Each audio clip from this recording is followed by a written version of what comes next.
Call this meeting of the Bedford County Board of Supervisors to order. Do we need the broadband tonight? And the Bedford County Broadband Authority.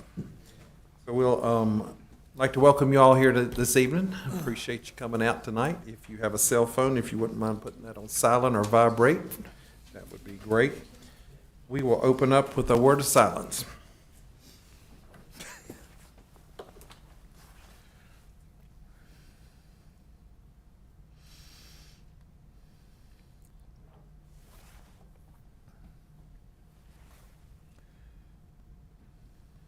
Thank you. And if you join me with the Pledge of Allegiance.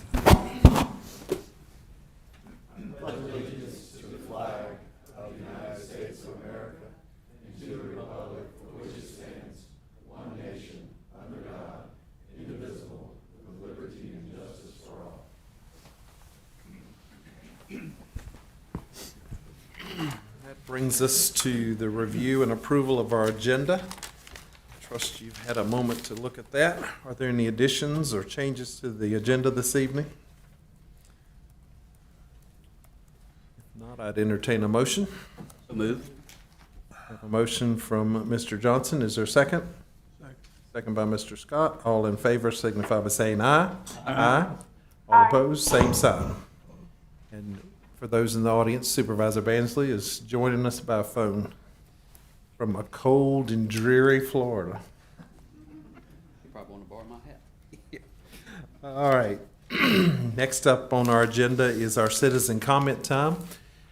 I don't have anyone that signed up for citizen comment. There are several public hearings this evening. If you would like to participate in that citizen comment time on anything other than the scheduled public hearings this evening, you are welcome to do that. You'll have 3 minutes, and for the benefit of those that might speak later, we have a clock on the wall there that gives you your 3 minutes. And out of fairness to everyone, when that 3 minutes ticks off, we'll stop you and we'll go to the next person. Is there anybody that needed to share anything other than the public hearings this evening? All right, then we will move past that and down to our consent agenda. Mr. Hiss. All right, Mr. Chair, we only have one item on the consent agenda tonight, and that is an authorization of reciprocal waste disposal agreements with the Region 2000 landfill facility and the Roanoke Valley Resource Authority landfill facility. All right. Any questions on the consent agenda this evening? Not, we Chairman, if there's no questions, I move that we approve the consent agenda. have a motion from Mr. Johnson. Is there a second? Second. Second by Mr. Sharp. This is a roll call. Mr. Johnson? Yes. Ms. Bansley? Yes. Mr. Sharp? Yes. Mr. Davis? Yes. Mr. Scott? Yes. Ms. Parker? Yes. Chair votes yes. Motion passes. Next up is the approval of the minutes from November 27th of 2023. Are there any corrections or changes to those minutes?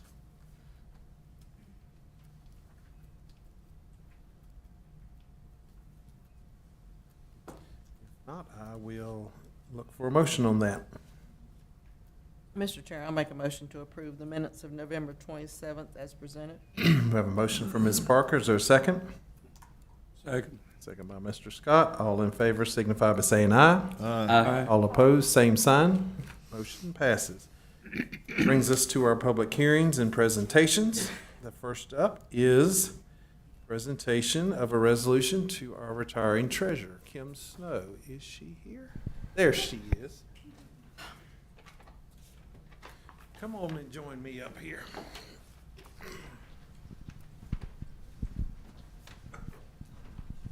You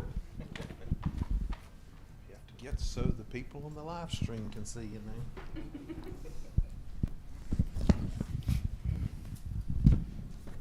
All right.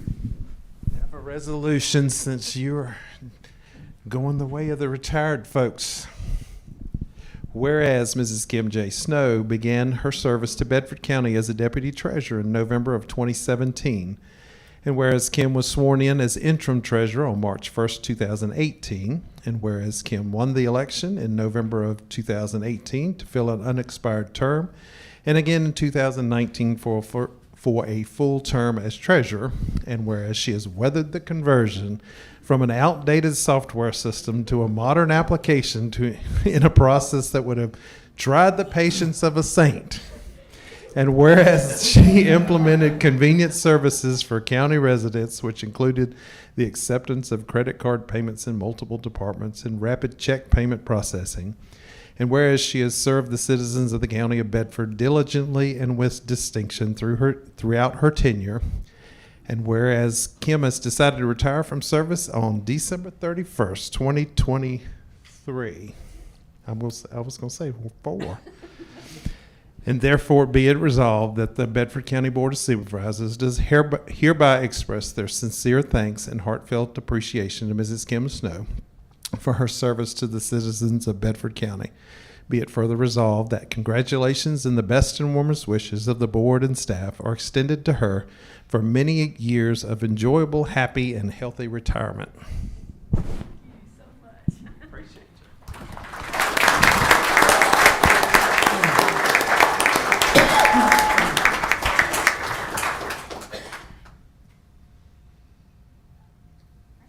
Thank you. And it's not complete without a good watch, so you know what to do when you get up in the morning. Thank you all so much. I appreciate it so much. It's been a pleasure and an honor to serve. Thank you all. Thank you, Kim.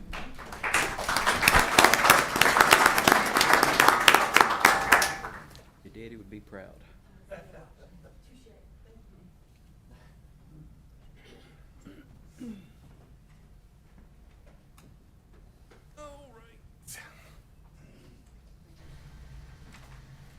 That brings us to some more items at hand tonight. First thing up is the consideration of a resolution adopting and appropriating the fiscal year 2023-24 amended Bedford County School Board budget, which is Resolution R 121123-02.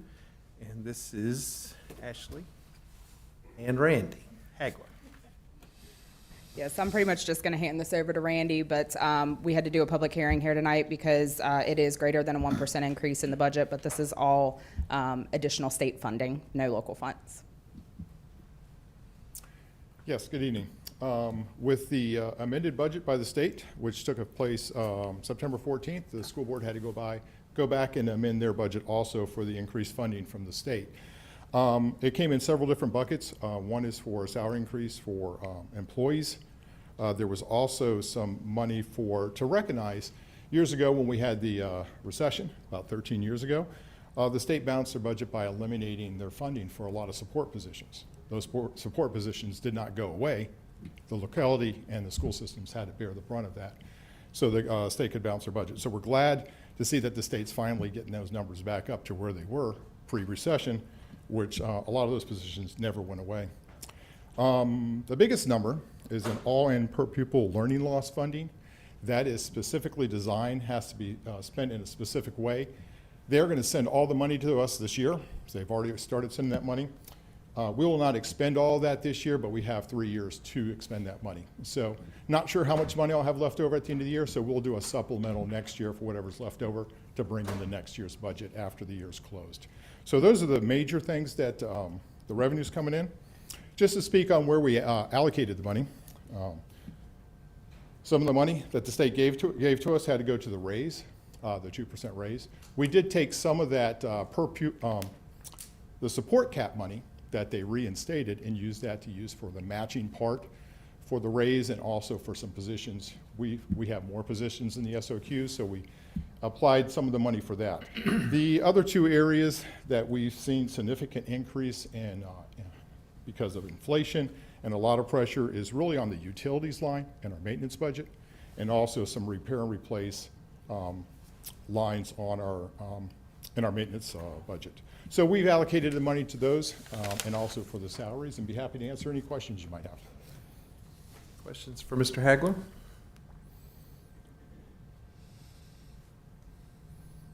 I don't see any. Well, thank you. Thank you. All right. This is a public hearing on these changes, so I'll open up the citizen comment portion of this time. I don't have anyone that has signed up for this one, but you would like to speak about it, now is your opportunity. Don't see anyone, so we'll close this citizen comment time and then open it up for any board discussion and action. Any questions, anything? Mr. Chair, if there are no questions, no other comments, then I'll make a motion to approve Resolution R 121123-02. Okay, we have a motion from Mr. Sharp. Is there a second? Second. Second by Ms. Parker. This is a roll call. Mr. Johnson? Yes. Ms. Bansley? Yes. Mr. Sharp? Yes. Mr. Davis? Yes. Mr. Scott? Yes. Ms. Parker? Yes. Chair votes yes, motion passes. That moves us on to the next item, which is consideration of an ordinance vacating an unopened, unnamed road that adjoins property located to the north of Somerset Meadows subdivision. It's ordinance O-121-123-03. Mr. Skelly. Thank you, Mr. Chair. And the board may recall, this is something I brought to your attention a number of weeks ago. We received a petition from Matthew and Shannon Smith to vacate essentially a stub road that abuts their property. Unfortunately, that stub road happens to service a much larger tract of land. Is that up, Peter? And the owners of that tract do not agree with the vacation at present. Oh gee, that's going to be hard to see. Forgive the audio-visual here, but in your packet you'll see there's this stub road that goes in between these two parties' parcel of land. And the stub road goes up to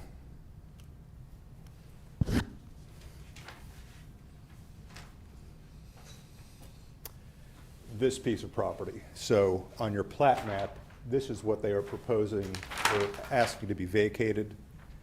And that stub provides access on this part of this parcel. Now, adding a wrinkle to this is that I found out this morning it's possible that VDOT may not require that stub for the purposes of the owners of the larger tract to do what they want to do development-wise. And they anticipate having an answer in 30 days. My suggestion was that we did not postpone the public hearing per se, and that we needed to take the public's comments tonight, that perhaps the best course of action would be to receive public comment and keep the public hearing open pending that VDOT resolution, because I do not think you all can make an informed decision without knowing what that recommendation would be. Plus, if VDOT says that that stub road is not needed for purposes of development, there would not be opposition to vacating that stub road. So we're kind of in a position of flux here. But that being said, the request is to vacate that stub road. There is an objection from the adjoiner at present, which could be resolved if VDOT makes its determination here in the next couple weeks. So. Okay. Questions for Mr. Skelly?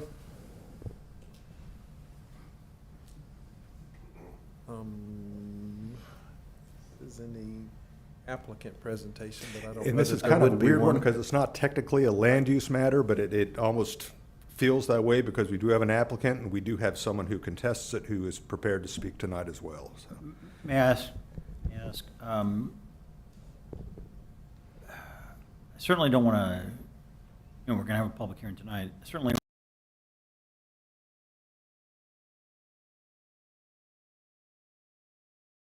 for input from VDOT. That's correct. Okay, understand. All right. Okay.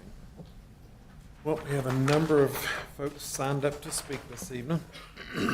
So I'm going to open up the citizen comment portion. I'm going to call your name. I need you to speak your name into the mic.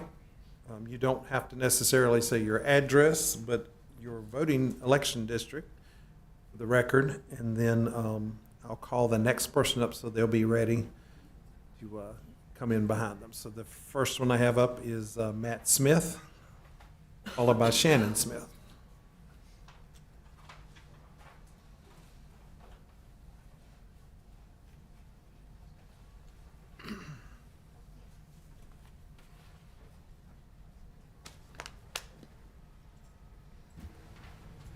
So I am the one who created the petition, so I don't know if that makes a difference, but this is still my time to speak? Yep. Okay, perfect. Oh, the clock's already started. You guys went quickly. Thank you all for having me. You're taking my time. Matt Smith, 1263 Colby Drive. So thank you guys for having me. Thank you all for listening. I don't do this very often. So we started this about a year ago. Conversation with the developers. Developers not want, and they didn't want to do this, and they said that they were okay with us moving forward with getting rid of it, so that they didn't feel as though they needed it for the development. So we said, great, this is wonderful news. Let's get with Bedford County. So we met with Bedford County. We had multiple meetings with them. We put in writing the tasks and actions in which we were to take to vacate the plat. We got confirmation in email, written confirmation that these were the steps we were going to take. We said, great, this is perfect, had it all laid out. We followed those steps. I put my own money into the lawyer to get the vacated plat, the survey, well, not the survey, the petition out of my pocket. And then we got the survey. We got the signatures from the people of the community. Thank you to all those in the community who signed that. It was overwhelming support. Nobody wanted it. So everything was done. We got it back to Bedford County, and here we are. So thank you for hearing my comments. I'm down to a minute. So I'm not very public, but I've managed 4 production plants in my career. And the number one thing in all the sites that I lead is safety. Safety is number one. It's a culture. It's not something you say when you say safety first. We started this because our development was not built for cut through. And I know what the cut through would end up being, a 460 to 811. It's highly trafficked. There's also S-turns if you ever drive this section of Colby Drive.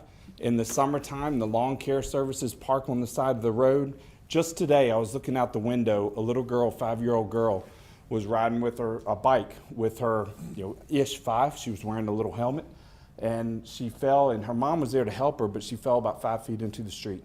If this cut-through road was right there and cars were flying down that hill across these S-turns, there could have been an accident. And whose fault would it have been? It would have been the car that was speeding, maybe their fault that caused the other car to swerve, maybe the other car that swerved and hit the child or hit whoever, maybe it was their fault, or maybe it was the fault or the thought of who agreed to put the road in. We can stop that here. The developer, we don't want to stop the development. We don't want to stop them from making their money. They can cut through anywhere else. They can cut through. They have other accesses to 811. And I just want to ask that we all think about safety first when we make this decision. And we think about the people in the neighborhood. There's no sidewalks. There's S-turns. It wasn't built or developed or planned as a cut-through road. So cut my time. I appreciate your time. I could speak for another 10 to 15 minutes. Thank you all very much. Thank you, Mr. but Smith. That's safety first. Please consider that. Appreciate it. Thank you. Next up is Shannon Smith, and Doyle Allen would be up after that. Hey, I'm Shannon Smith. I'm married to that guy, and I'm the second name on the petition tonight. Also worth noting, I'm a middle school teacher, so going to take part of my 3 minutes. Mad props to the approval for the new budget. But on to our topic.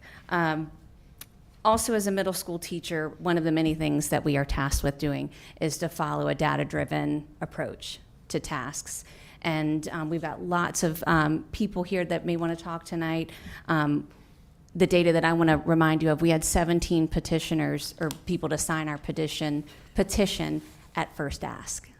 No qualms about it. They wanted to come in support of vacating the lot. On a Facebook online post, We had 93 votes last time I checked of our neighborhood to vote yes or no. 93 voted yes, that they were in support. So that's data for you guys as our supervisors. If you're looking to vote towards what your constituents are asking for, that's what it is. They want to vacate this lot, keep our neighborhood, the private area that it is. We've had to adapt and embrace that developments are coming in. That was hard for us to swallow, but we're there. The neighborhoods are going to come in. We're going to have new neighbors, but we ask for safety purposes and, again, the fact that it's not built, that we keep that area vacated and the cut-through isn't there. Also, as a teacher, we're looking to not cut everybody out. We want to continue with offering positive opportunities. And as we saw here on the map, that is quite a large plot that's to be developed. And so in that large square perimeter there, you have a lot of opportunities for other entrances and exits. So we ask ask the developer, and challenge them, empower them to have another in and out in that large square footage there and leave our neighborhood as is. So you got a minute to spare. I beat you. Thank you. Thank you, Ms. Yes, Smith. thank you. Next up is Doyle Allen, and then Zach Martin. Thank you. My name is Doyle Allen. I live at 1056 Summerfield Lane, and I'm a partner in NLP Investments, LLC. We own the adjoining property that this street is stubbed into. We did not get notice that this this was on the agenda. It was supposed to be, the petition said that the petitioner was supposed to notify the board, notify the adjoining properties, and we did not get a notification. So I found out about it late. We met with I met with the VDOT and the county last Friday, and the VDOT requires they require three points of access for us to develop the property. We've got one on 460, we'll have one on 811, and then this provides a third point of access. I did meet with Mr. Smith, and I told him that we would not have an objection other than if the county was okay with it and VDOT was okay with it. When I met with VDOT on Friday, they said that they would give me an answer to the question of whether this third point of access is going to be necessary or not. And but they have got to run it by their central office to get an interpretation of their regulations. This is on a connectivity issue. And so I would ask that, in talking with Patrick Swilley, I ask that we delay it until I can get the answer from VDOT. Otherwise, we would be very adamantly opposed to this because it would prevent the development of our property. I fully expect that VDOT will grant the request. I think it'll be in our favor.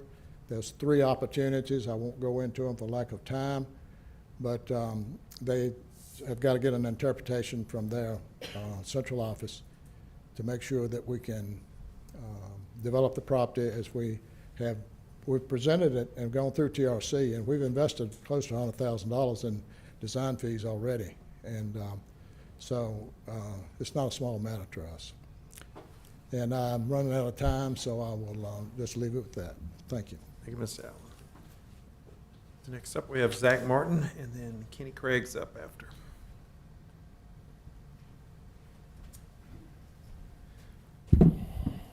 Hello, Zach Martin, 1258 Colby Drive. Good to see all of you. Many of you are friends. Thank you all for being here and doing what y'all do. Obviously, I'm speaking in favor of the vacation tonight for the property. I live in the property that T-bones into where this road would be with my wife and my 3.5-year-old and 18-month-old. As you look at safety, this has been mentioned tonight, it's certainly a concern. We're concerned about the extra traffic, the access to 460. We're concerned about the investment. I served on the board of the HOA for a number of years. We've invested hundreds of thousands of dollars into the amenities of our community and where they're located at. A lot of that's based off of traffic patterns and how they have been since 1996 when our community was put in. forcing this change of putting a road in would cause the HOA considerable financial burden as we have to relook at access control, additional fencing, potentially relocating community assets in order to keep our children safe as they are, playing in the community. And so we would ask you from a safety perspective, as Matthew Smith started with tonight, to to vote in favor of vacation, just to keep our community, and allow this new community to be theirs. As we look at the survey respondents, I did pull that. I started that survey in our community Facebook page. There's 207 lot owners on our Facebook page that are related to our community. 98 voted in favor of vacation. 2 asked for more information. 0 voted in favor of the roadway connecting our community. So I'd ask you to vote in favor of the fact that your constituents in the community today currently are in favor of vacation, not in favor of the roadway going in. And there's currently only one constituent of the other property that's currently in favor of that roadway. And even then, they're not really in favor of the roadway, as Mr. Allen suggested. They don't want to spend a couple $100,000 to put a road in. I understand that. To speak to Dole Allen's concerns related to, and the investors' concerns related to not being able to develop the property, that's not an accurate statement. I've spoken with the VDOT and the director of VDOT, spoken with the Roanoke Regional Office and Central Office. All of them have said that basically the state code of Virginia arbitrarily requires that if you have 200 or more homes or 2,000 vehicles per day, you're required to have 3 entrances or exits. And they've said emphatically they cannot change that as it's a code item from the state of Virginia. I went to them through the Senator Newman and Senator Peake's office and spoke to those guys, and they both said that that's not something they can change without a code of Virginia. So it's not a decision that can be overridden. They can still develop that property, but they'd be limited to 199 homes instead of 213. So for that reason, I suggest you not delay this hearing or delay a decision on this related on VDOT coming back and telling you that the Code of Virginia is the Code of Virginia and they can't take exception to it. Related to the, I'd also like to just briefly talk about New London Academy. I believe when we were here protesting the 219 townhomes that were put in under a CUP on 8/11, we talked about the issue of safety and the overcrowding of that school. That school, I think, was approaching 140% of occupancy at the time. Maybe my numbers are slightly off. Talk about adding 440 new homes. Let's make it 420 instead of 440, and let's not make the problem in the Bedford County schools any worse than it already is. Thank you all very much for all y'all do, and we appreciate your comments. Thank you. Mr. Martin. We have Kenny Craig and then David Dostal. Good evening. How's everybody? Kenny Craig, 1885 Colby Drive. I'm here not to repeat what everybody else said. In general, I support the ordinance vacating this. I'm going to read it how it is. Unopened, unnamed road that adjoins property located north of Somerset Meadows subdivision. So I support the ordinance to vacate. I think it's already been mentioned that the majority of homeowners back there have already posted on our Facebook page. They don't want to see this.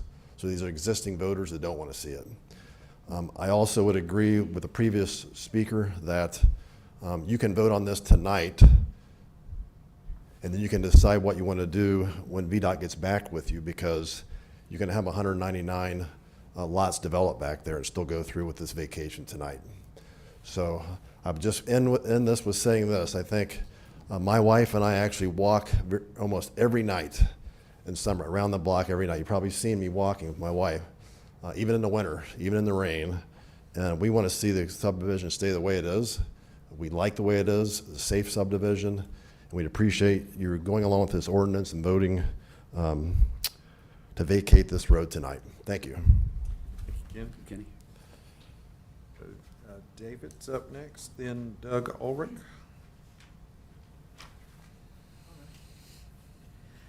Good evening, everybody. My name is David Distat. I live at 1729 Colby Drive. Everybody has said everything I came to say, but I do want to highlight the safety, as everybody else has talked about. Specifically for vehicle travel. I live on the back end. If you look at the map, we're at 460. Those houses at the end of 460. I live all the way back there, so I drive the majority of this neighborhood, either which way I go, and the turns. Even if you're going slow, you can still miss a pedestrian sometimes. People walking their dogs, people not paying attention. And if you add a cut through, I just have a feeling that it increases traffic. Maybe, maybe not, but that's my concern. I have 2 kids. I have a 5-year-old and an 18-month-old. And, as we start in the summer walking the street, when we face cars all the time, and it worries me. I mean, I know we have a lot of safe drivers in our neighborhood, but you do get the occasional speed demons that come through, and, whether they're neighborhood people or just not neighborhood people, doesn't matter. It's, it scares us each time we see a car. We have to analyze how fast they come. Are they coming right now? Are they coming slow? Do they see us? So, even if you're a frequent of the neighborhood, you can still, miss. But anyways, I'm kind of rambling. Everybody has said everything I wanted to say, so thank you for your time.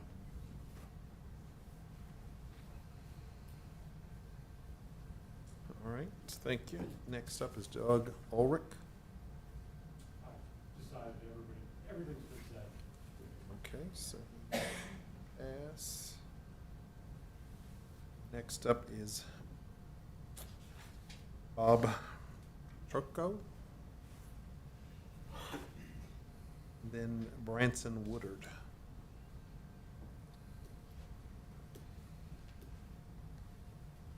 Good evening. I'm Bob Petrochko, 2221 Columbia Drive.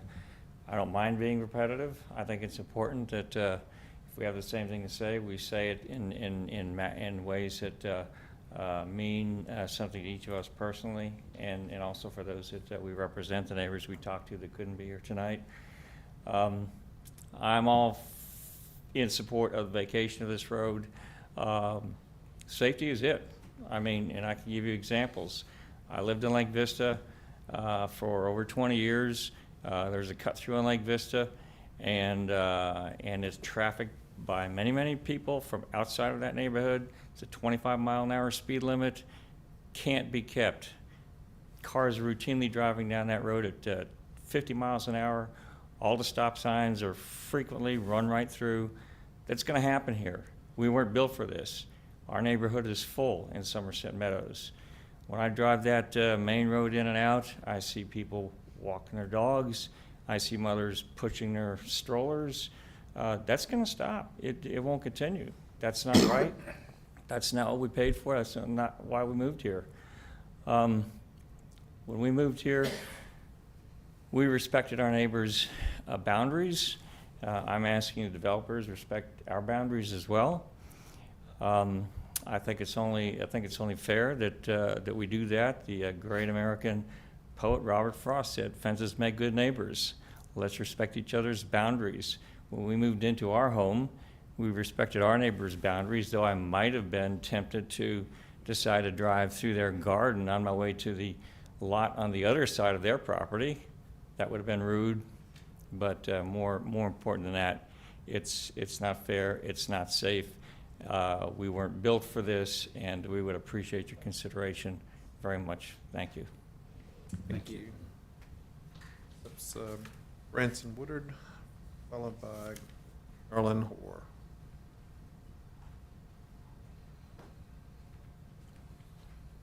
Branson Woodard, 2425 Colby Drive, and I am here to speak in support of the vacation. I'll forego things you've already heard and just mention two particular points. One is green space. This is not a huge thoroughfare necessarily, but it nonetheless offers opportunity for the residents to have some non-asphalt covered ground. And recent studies have underscored the health benefits of green space. So to forego this portion of the area would, however small, contribute to that green space, which leads to my second point, that residents, as you have heard and as you well know, have absorbed already enormous intensification of what was once farmland and low-density housing. It's already been taking place. What an opportunity right now, by vacating this road, to kind of side once again with the residents and with their families. And my other detail with this second point, were this vacation to be denied, that could well lead to some additional expenses, I would hope, on behalf of the county to offset the low safety condition of that area because of that proposed street in there. So it would really save the county some money long-term, I would imagine, to vacate now at an opportune time. Thank you. Thank you, Mr. Woodard. Mr. Orr.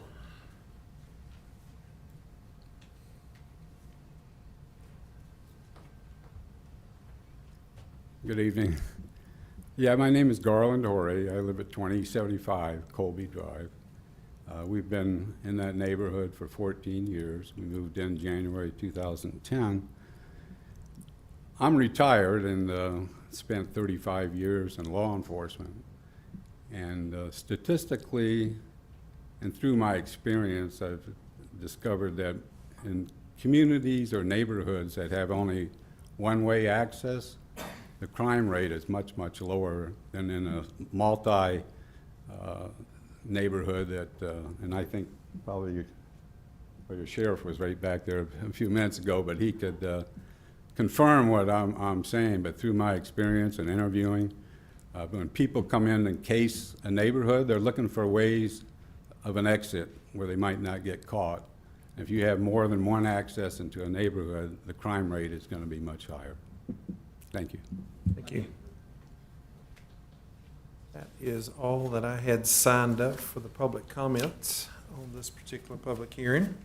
So I'm going to close that public hearing time and open it up to the board for discussion and possible action. Mr. Chair, I've got a administrative question for the attorney. Are we required to wait for VDOT's opinion? No.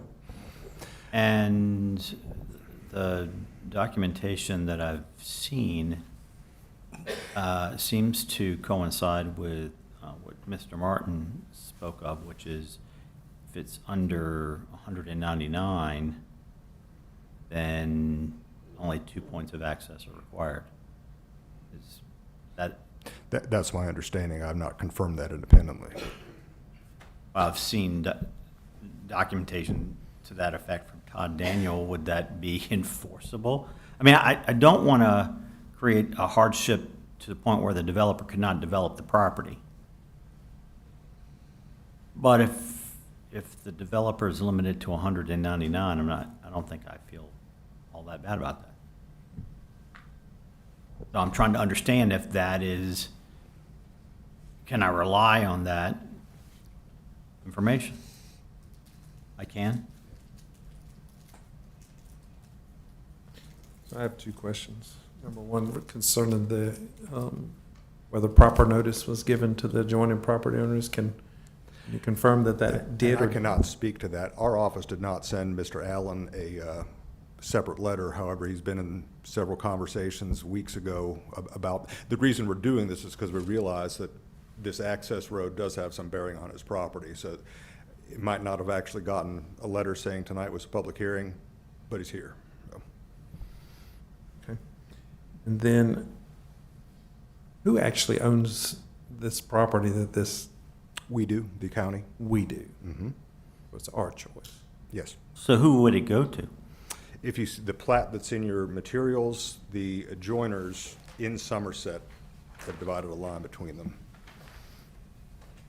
And there's no dispute between the two of them where that line is. So it's, they've all signed off on that plat. I was trying to figure out if it would just become this little common area island. No, it goes to the adjoiners. So I know there was reference to green space, but it's not like it would be preserved for the benefit of the entire community. It's actually going to the adjoiner landowners. Understood.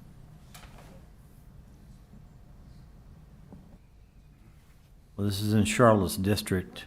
I have a question. Yep. When the green area, can't that be used like for a whole neighborhood situation? Walk your dog? No. No, we're talking a very small piece of property. It's and 50 foot by what? 275? Yeah, just trying to see the acreage. About so. 275. Be a small trail. Anyway, if it's a code or something. It's a code of Virginia that the reversion, once that is vacated, goes to the adjoining landowners. So. Mr. Chair. Yes. So I forwarded to the Board of Supervisors today a letter from Todd Daniel that he had written to me after meeting with the central office. I just texted him, and he replied that nothing from my last email to you has changed. And he said that the bottom line is that the developer has options. I sent to you all an email today telling you that if we vote to vacate the road, the paper road, undeveloped, unnamed road, the new development may build 199 homes with the two connections on 460 and 811 that are already planned. If the developer connects to another property, such as the commercial property that's being built to the north of the new planned development, then they can go ahead and do their 213 or 217 homes. So, in other words, the developer has options besides just this Somerset paper road. And I am fully supporting vacating the road.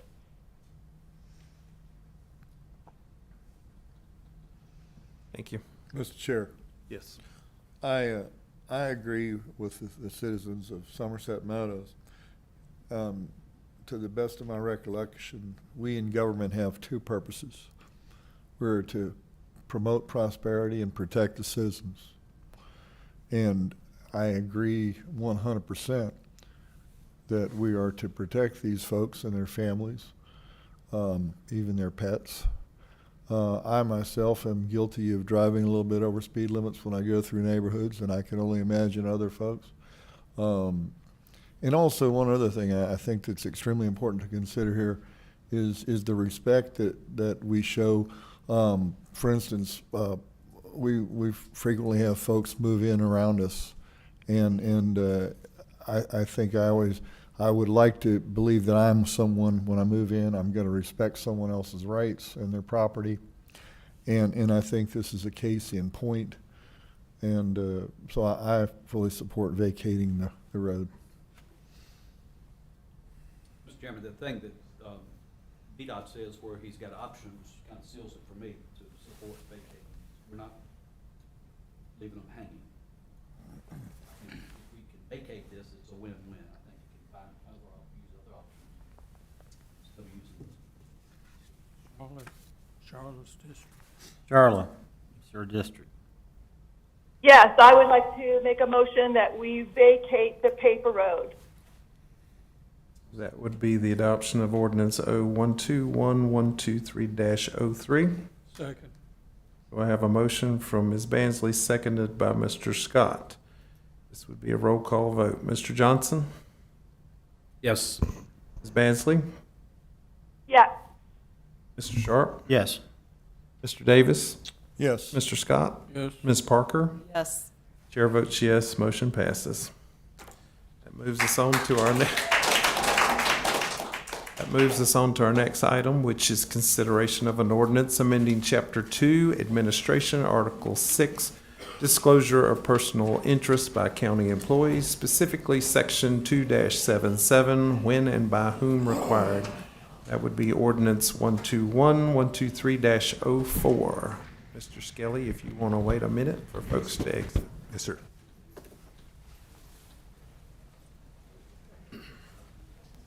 Make them stay.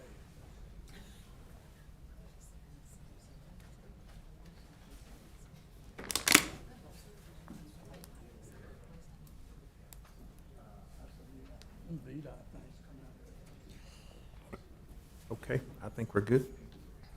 Thank you, Mr. Chair. The ordinance that's before you changes, or I should say updates, provision of our local county code regarding the financial disclosure statements by county employees. Largely, some of that was driven by what happened in Royal in the recent past regarding some misappropriation of funds. So they specifically added the EDA and executive director of the EDA to the list of people or persons needing to fill those out. They also changed the dates, and in addition, we no longer have a public service authority, pardon me. That's now the Bedford Regional Water Authority. So the changes before you reflect the changes to state code as well as that update as far as our PSA was concerned. Any questions for Mr. Skelly? This is also a public hearing. I don't have anyone signed up, but I'll open up the floor if there's someone that'd like to speak for or against it. Come on, Andy. All right, I'm going to close the public comments portion and open it up for board discussion and possible action.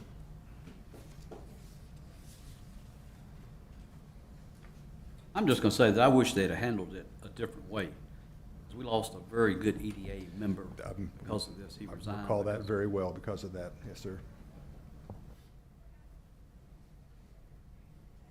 All right.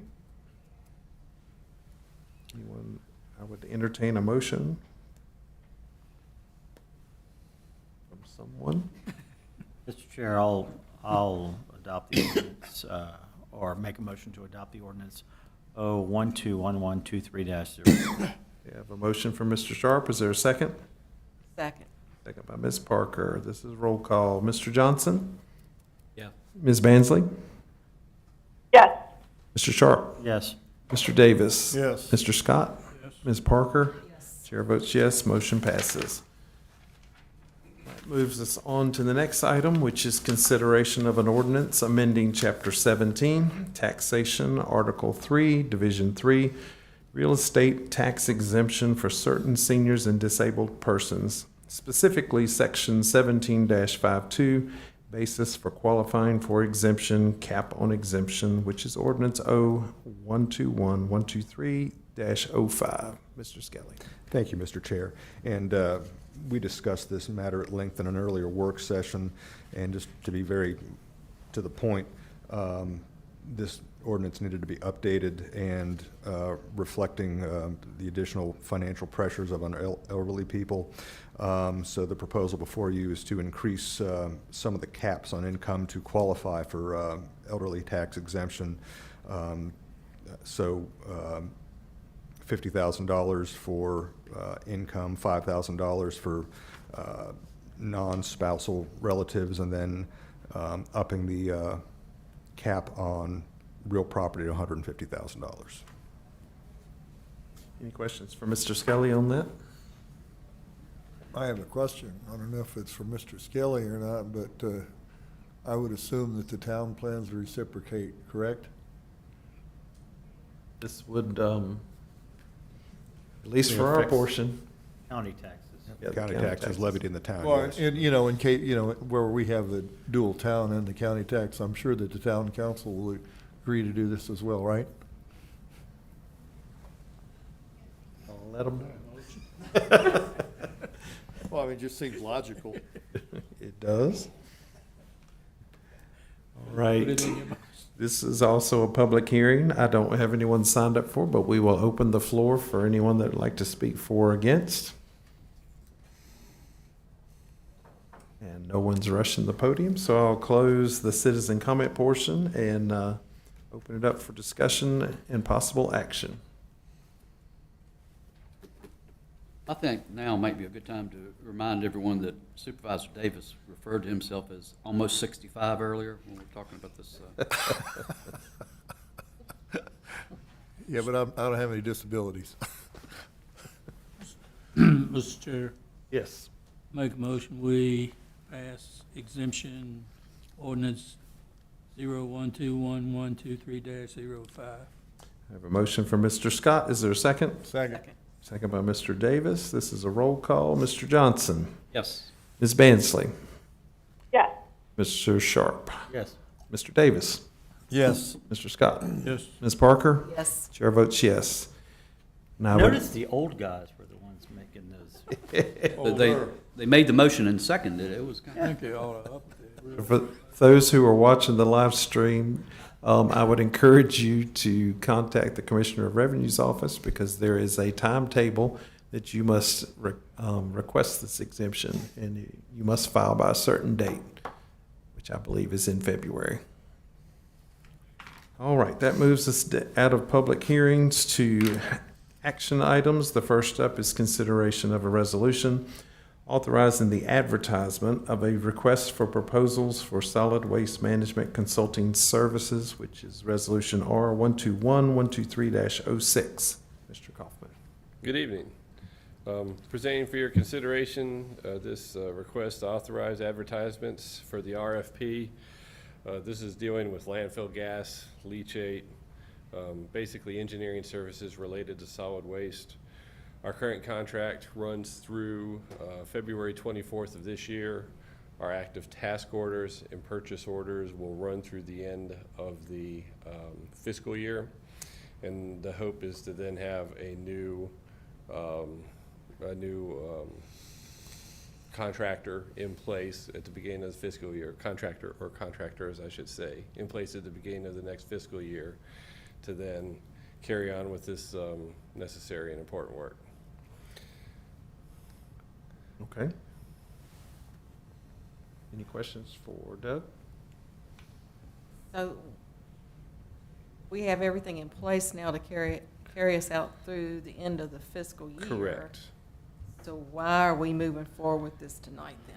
Mostly because it takes time to go through these RFPs. You know, you have the time to submit the RFP. You know, submitting an RFP is not a easy task, particularly for an engineering RFP. You know, they're going to come back. They're going to be thick booklets that these people have to put together. You know, a lot of it's boilerplate, but some of it's going to be very specific to Bedford County's needs. The other thing is, you know, then you've got the decision-making process, which also can take a significant amount of time. You're going to have interviews, possibly secondary interviews to follow up with, and undertake before the final award to the successful submitters. We had the submittal cutoff date was towards the end of January. I don't have it pulled up right now. January 31st. So why would we not postpone doing this until we get our new position filled, which would be, you know, in a month's time, and then bring this back up to where the new person is involved in this process? Well, the intention would be to have the new assistant county administrator involved in the interview and selection process. This would just help get the process moving prior to their arrival. You know approximately what this would cost?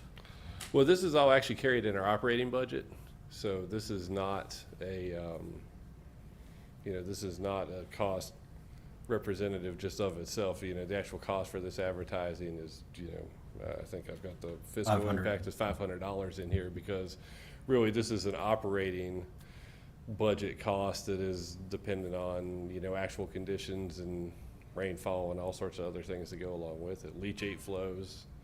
This is just a contract to have people on call. call. Correct. This would be for normal functions. This isn't. This is not anything Whether related to the larger projects that are envisioned out at the landfill. This is for the day-to-day operational required functions that we have to do.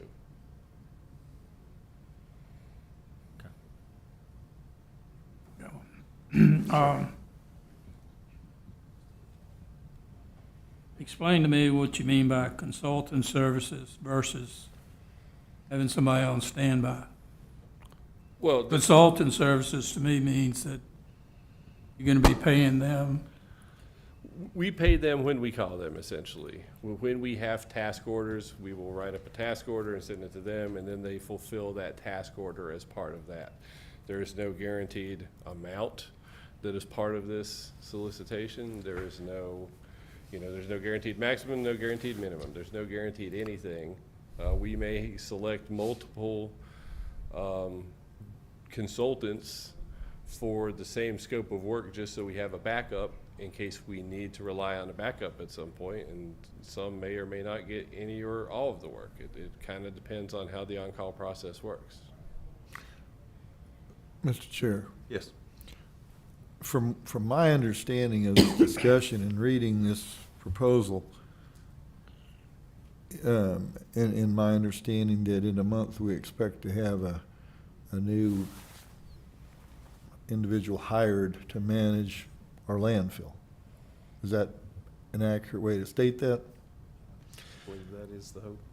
So, you know, it's one thing for this individual to be managing a landfill, but as I see it from this, on the other hand, we have to have the continuing services provided by these engineers to deal.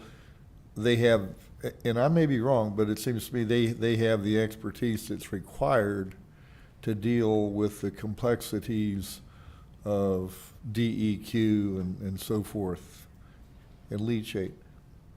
I certainly don't want to make a mistake in what I'm assuming here. But as I see it, this is something that we need to approve, because I don't see how the one individual that we're going to hire is going to have the ability to do it. We're just looking for proposals, which the staff is going to have to sort through. I'll be happy to stand corrected if I'm wrong. That's correct. I mean, it's going to take a couple months to go through all this. That's why we didn't want to let it wait any longer. Yeah, the new person coming on board isn't going to be the one pumping out the leachate, hauling it. Correct. We're going to require these persons, irregardless of who we bring in for the new assistant county administrator position. This work is still going to have to happen. This work is going to have to happen at our old landfill out on Falling Creek Road. It's going to have to happen at the existing landfill on 43. And if they're familiar with these vendors, then they can probably help make that decision. Exactly. Because their timing will be. That's the intention. And a decision on whom this would go to would not be made prior to the end of January, is that right? No. I mean, even at the end of January, we're then going to have to read through all of these thick proposals, kind of categorize them, you know, and then hopefully once that new position arrives, then, you know, schedule some interviews so they can be part of that process as well. Yeah, I would anticipate that going through all these proposals, the Board of Supervisors probably won't see a recommended contract until maybe as late as April. Exactly. What are we going to do in the interim? We still have. Yeah, we have our We can existing extend it? contracts. The contract ends February 24th. We have existing task orders that will run through the end of the fiscal year to carry us through that interim time. I think the major, I mean, it's up to the board, of course. I guess the issue would be, do you want that assistant county administrator to be part of drafting this scope of services? Or is this scope of services sufficient to go forward and put it out on the street for soliciting proposals? Well, yeah, I mean, and that would be fine, but I don't see the new position impacting whether or not we do it. And I think what we're doing is maybe kicking it can down the road a little bit and just putting more on his plate, her plate, when they get here that doesn't need to be there. The only thing that I see the new position maybe changing that would even have an opportunity is just change the parameters of the RFP. I think you've pretty much got it. I mean, But you're not required to enter into any contract with anyone. Correct. So you put it out there and then you can, Request. yeah. Mr. Chair, I have one Yes. more comment. I mean, to me, I think this is certainly an important issue, but to me, the more important issue is going forward with the application for the new cell. I feel like that's where we're really behind the eight ball here, and we need to be moving forward, and this is probably not the time to speak that, but leave it to me to bring it up. I think it's essential that we get moving on opening that new cell. Mr. Chair. Yes. I want to clarify what I was the point I was trying to make, because I clearly didn't make it clear enough for even me to understand. But anyway, in this RFP, all inquiries and information should be directed to our current Division Manager of Solid Waste. If we can put the new position in here versus this, then I'm gonna be fine with it. That gentleman won't, or that person won't be in place until these are turned in. But my point is that this specifically says a person. Can we add the new position in here? And if we can add the new position in here to where we're not locked in, where we're saying a specific person, we can add the new position in here and/or something like that, then I'm gonna be fine with it. Yeah, this is not person-specific in any fashion. No, I think what Tammy, Ms. Parker is saying is on page 1, where it says, all inquiries for information should be directed to, currently we have Mike Dorsey, Division Manager of Solid Waste, which I think we can keep that, because we still need to have that, and/or Assistant County Administrator, and we can put, and it's gonna be the same phone number. Exactly. So we'll just add that. That's all, that's what I'm asking. We'll just Where- add that to the all inquiries, so there's an additional position, an additional point of contact that's referenced. Okay. So, yeah. Any other questions? All right, are we ready to make a decision on this?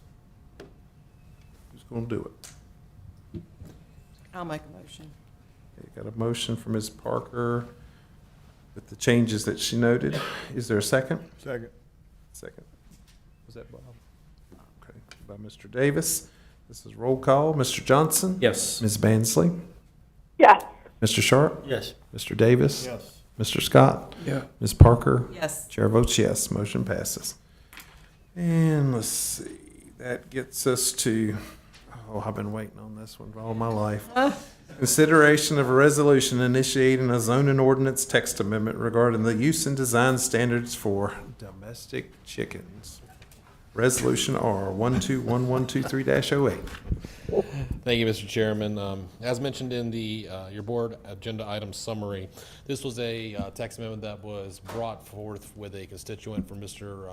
Moisa, who was a planning commission representative for Ms. Bansley, to specifically be able to allow them to have chickens on lots that may not have met our old ordinance standards.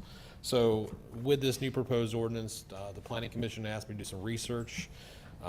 So the ordinance has 4 major changes to it. Number 1 is that we'll permit hens on lots that are smaller than 10,890 square feet. We'll use a sliding scale to determine the maximum amount of allowable hens based on lot size. Provide for permit approval of hens on corner lots. So this was always kind of one of those things where it would pop up every once in a while, but our current ordinance requires they be placed in a defined rear yard.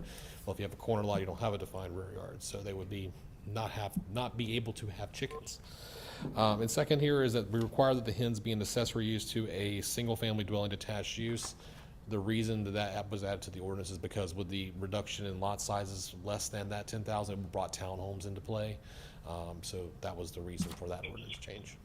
So, if you have any questions, I'm happy to answer them for you.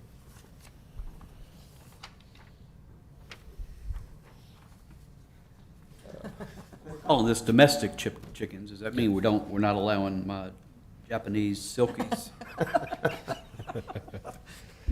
Hens in general, I mean, as long as they lay eggs, I think it'd be. I was just wondering, when I first came on the board, Danny Johnson told me that he had a rooster rental service. Now, if he happens to rent a rooster to the person that's got a maximum number of hens, are we gonna have a problem? He's still got it. Business has just been a little slow. Yeah, it's very, I think one of the most common complaints we get in the office is obviously that when we do permit the chickens, people don't realize that they're, or I guess unbeknownst to them, they have roosters too and didn't realize that, so. You gotta go check out there your and tell feed. them. Yes, correct. I'm sorry. Mr. Chairman, if there's no more discussion, I'll make a motion that we approve resolution R 121123-08. All right, we got a motion for Mr. Johnson. Is there a second? Yes. Mr. Sharp. This is a Since roll. I'm the one that got this started years ago by allowing the backyard chicken. Yes, I'm gonna second. All right, Mr. Johnson. Yes. Ms. Bansley. Yes. Mr. Sharp. Yes. Mr. Davis. Yes. Mr. Scott. Yeah. Ms. Parker. Yes. Chair votes yes. Motion passes. Chickens allowed. But this is only, sending it to the planning commission, right? This will just start the public hearing process. All We'll- right. It'll be, Oh, I it'll be can't back on wait. your agenda for the future. Wonder how this. Wait for Yeah, public wait hearings till on the this. public comes, yeah. It's bow time.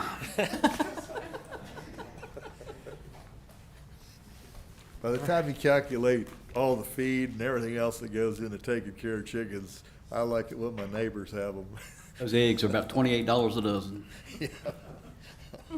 All right, I don't see we have any committee reports. Board comments, is there anything that anybody'd like to share?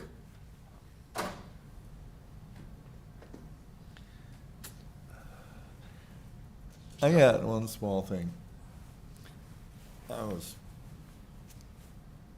This has been on my mind frequently. When we consider property in Bedford County, and especially what that young fellow said, there was a lot of things the man speaking about recreation said that didn't really make sense to me, but a couple of the points that he kept repeating was Bedford County is a beautiful place, and how people come here for our natural beauty and the scenic views and so on and so forth.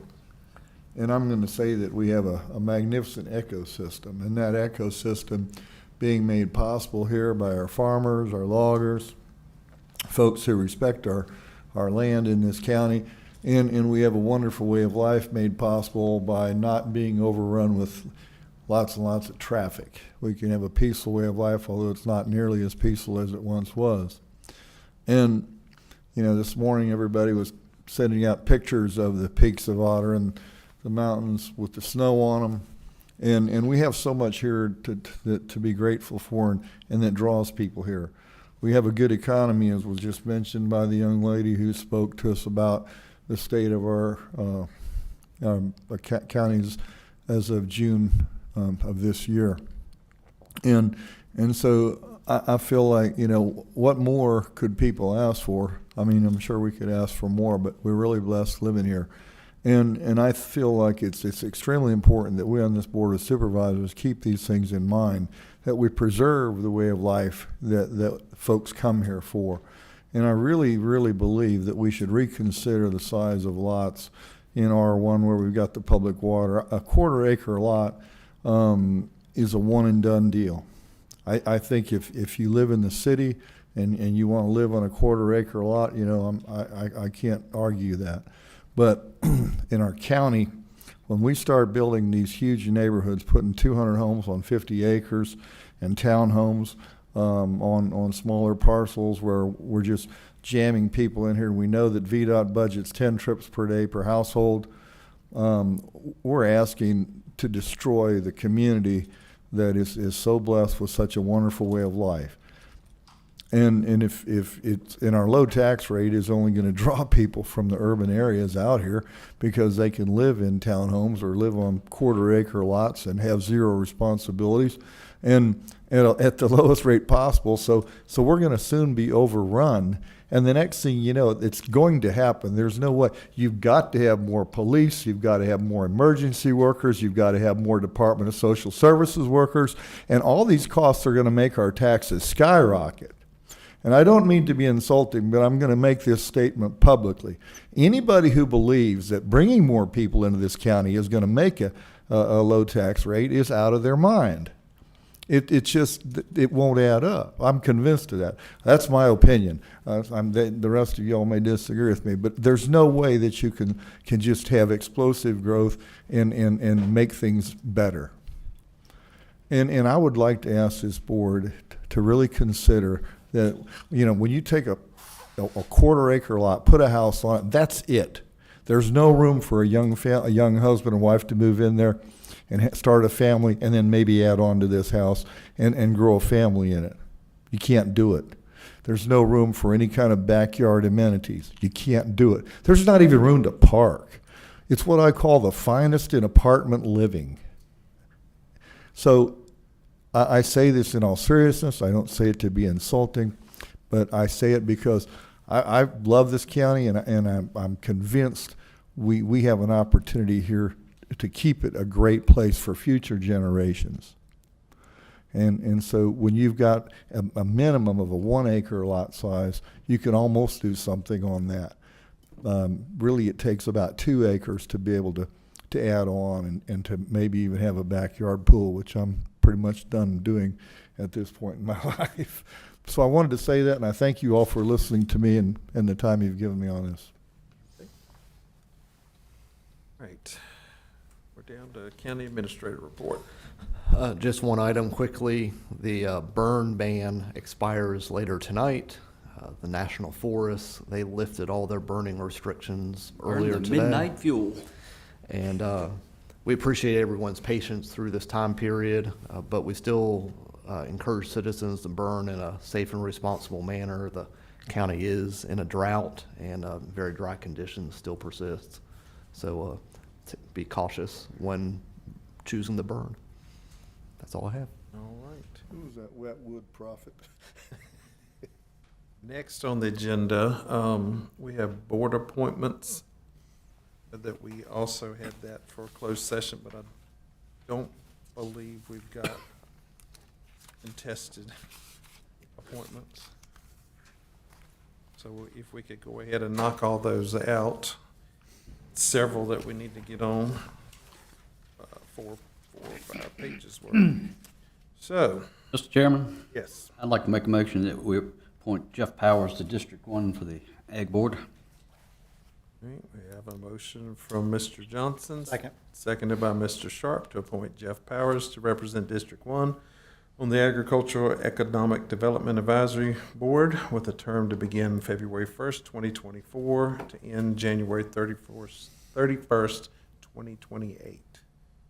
This just be an up or down? Voice vote. Voice vote. All right, all those in favor signify by saying aye. Aye. All opposed, Aye. same sign. Motion passes 7-0. Mr. Chair, Yes. I'd like to make a motion that we reappoint Melody Divers to the District 6 Ag Economic Advisory Board. All right. We have a motion from Mr. Davis. Second. Seconded by Mr. Scott to reappoint Melody Divers to the Ag Economic Development Advisory Board, term beginning February 1st, 2024, ending on January 31st, 2028. All in favor signify by saying aye. Aye. Opposed, same sign. Motion passes 7-0. Not ready? Okay, we'll skip that one. I would like to make a motion to appoint or reappoint Dorothy McIntyre as the at-large member of the Ag Economic Development Advisory Board, which would begin February 1st, 2024, ending on January 31st, 2028. That was seconded by Mr. Johnson. All in favor, signify by saying aye. Aye. All opposed, Aye. same sign. Motion passes 7-0. That brings us to the Bedford Regional Water Authority appointment. Mr. Chairman, I'd like to make a motion that we appoint Robert Flynn as the at-large member of the Water Authority for a term beginning January 1st, ending December 31st, 2027. Second. Second. So we have a motion by Mr. Scott, motion by Mr. Johnson, seconded by Mr. Scott to reappoint Bob Flynn as the at-large member of the Bedford Regional Water Authority. All those in favor signify by saying aye. Aye. All opposed, same sign. Motion passes 7-0. And we have the Bedford County Local Board of Building Code Appeals. Mr. Chair, I'll make a motion to reappoint Jerry Hudson, Vincent Tuck, Danny Morgan as at-large members of the Bedford County Local Board of Building Code Appeals for the term beginning February 1st, 2024 and ending on January 31st, 2029. Have a motion from Ms. Parker, seconded by Mr. Scott, to reappoint Jerry Hudson, Vincent Tuck, and Danny Morgan as the at-large Building Code Appeals. All in favor signify by saying aye. Aye. Aye. All opposed, same sign. Motion passes 7-0. Now the appointment for the Department of Social Services Board. Mr. Chair, I'd like to make a motion to appoint Kathy Burks and Janet Bruhard as at-large members of the Department of Social Services Board for a term beginning January 1st, 2024, and ending on December 31st, 2028. Second. A motion from Ms. Parker, seconded by Mr. Scott, to reappoint or to appoint Kathy Burks and Janet Bruhard as the at-large members of the Social Services Board. All in favor signify by saying aye. Aye. All opposed, same sign. Motion passes 7-0. Next up is the EDA. Mr. Chairman, I make a motion that we reappoint David Wells to represent District 1 on the Economic Development Authority. Second. All right, we have a motion from Mr. Johnson, seconded by Mr. Scott, to reappoint David Wells as District 1 on the EDA for a 4-year term. All in favor? David Wells. What did I say? Ed. Ed? You said Ed. Ed Wells. Well, we can put him on too. I don't know who. David Wells. All in favor signify by saying aye. Aye. All opposed, same. Motion passes 7-0.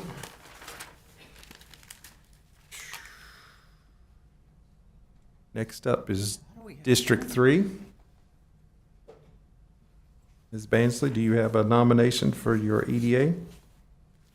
Yes, I vote to reappoint Wyatt on the Economic Development Authority Board, beginning February 1, 2023, ending January 31st, 2028. A second. All right, we have a motion by Ms. Bansley, seconded by Mr. Johnson. Clarification, it was February 1st, 2024. You said 2023. I'm sorry, yeah, February 1, 2024, ending January 31st, 2028. All right, Correct. to appoint Wyatt Walton. All in favor signify by saying aye. Aye. All opposed, Aye. same sign. Motion passes 7-0. Mr. Chair, I make a motion that we reappoint Jimmy Robertson to District 6 Economic Development Authority for a term February 1, 2024, ending January 31, 2028.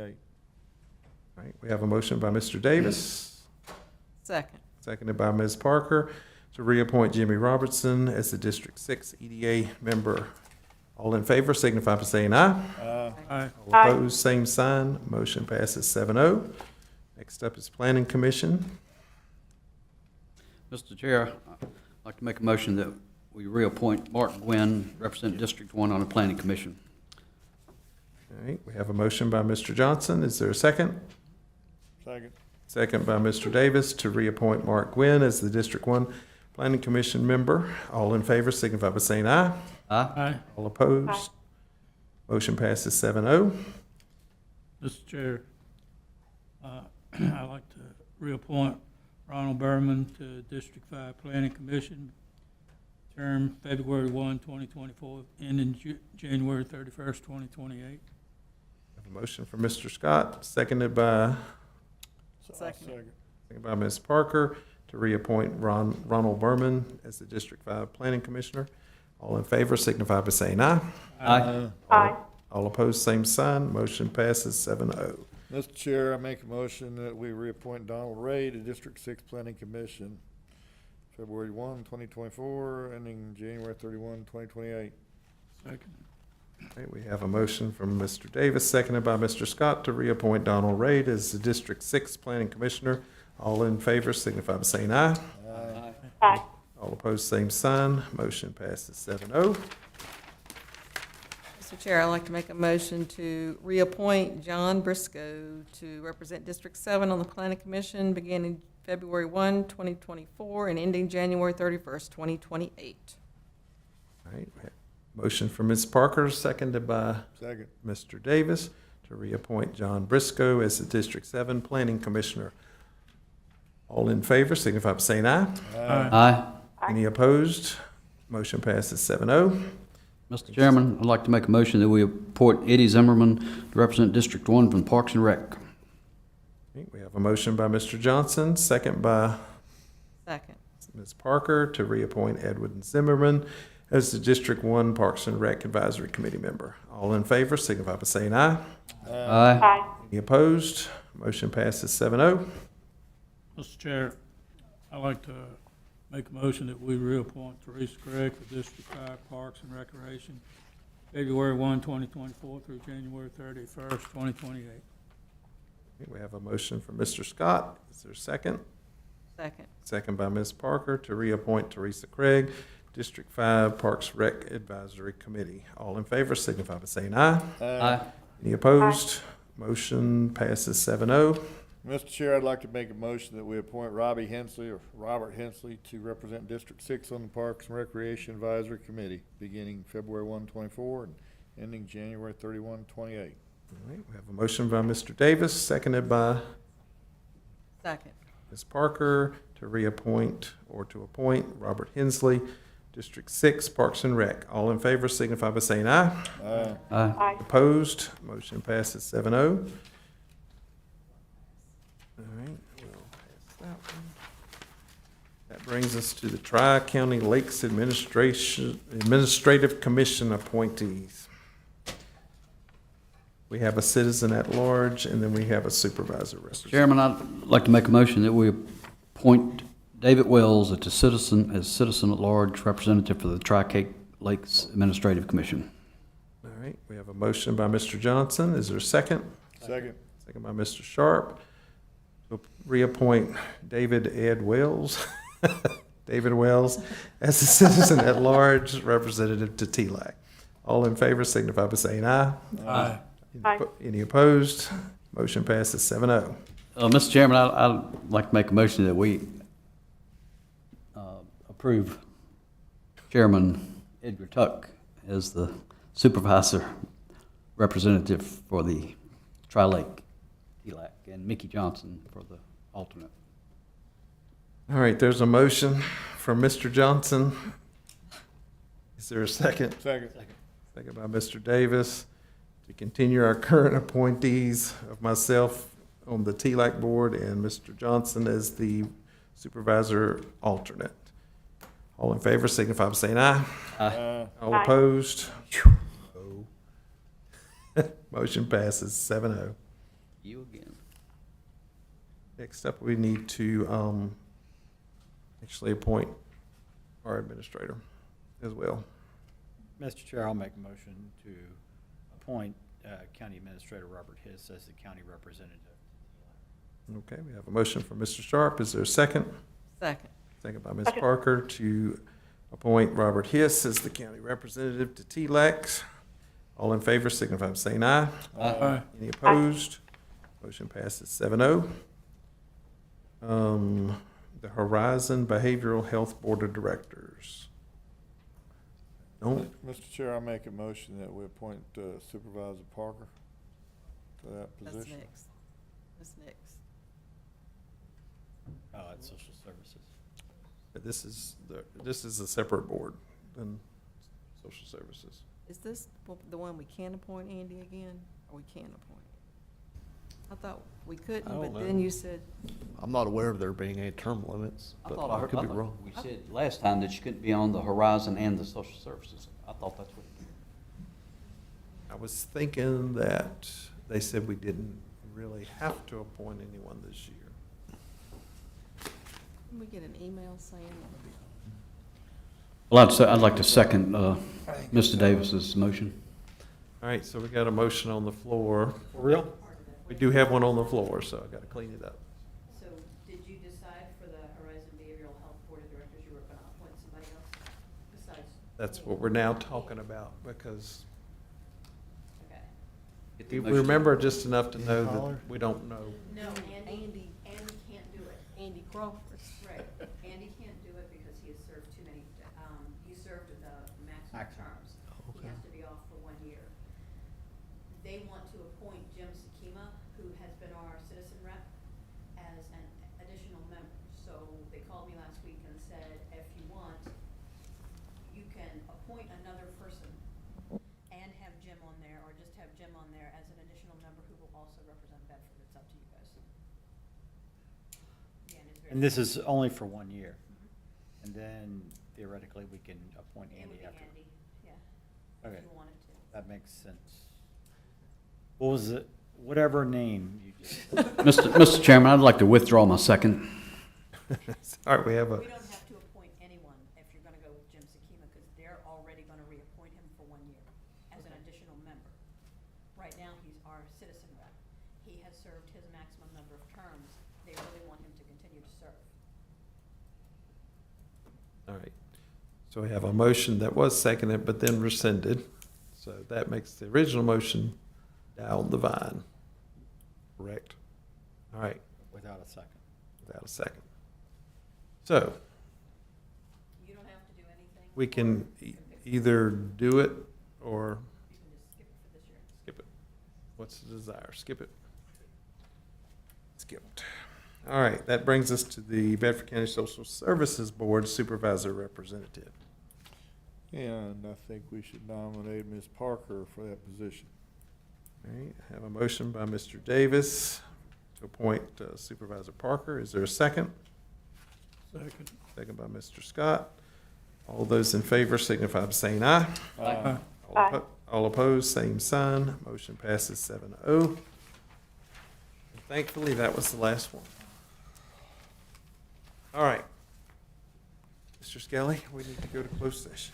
Yes, Mr. Chair, and the second component of the closed session is not needed, given the board's appointments that were just made. So I would call for a motion to go into closed session pursuant to Section 2.2-3711A8, consultation with legal counsel specifically regarding the Shentel contract. So moved. Is there a second? Second. Second by Mr. Sharp. We are in closed session. All in favor? Aye. Any opposed?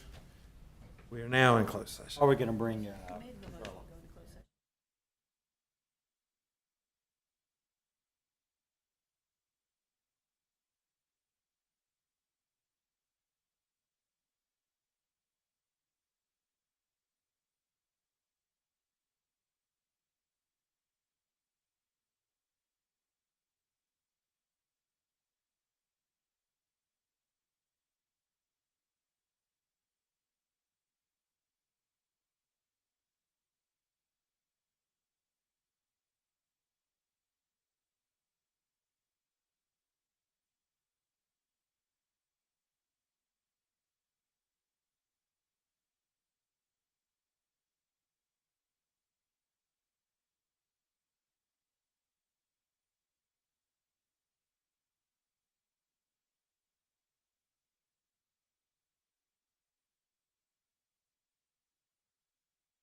Yep. No. All right, we had a motion from Mr. Scott to come out of closed session and a second by Mr. Johnson. All in favor? Aye.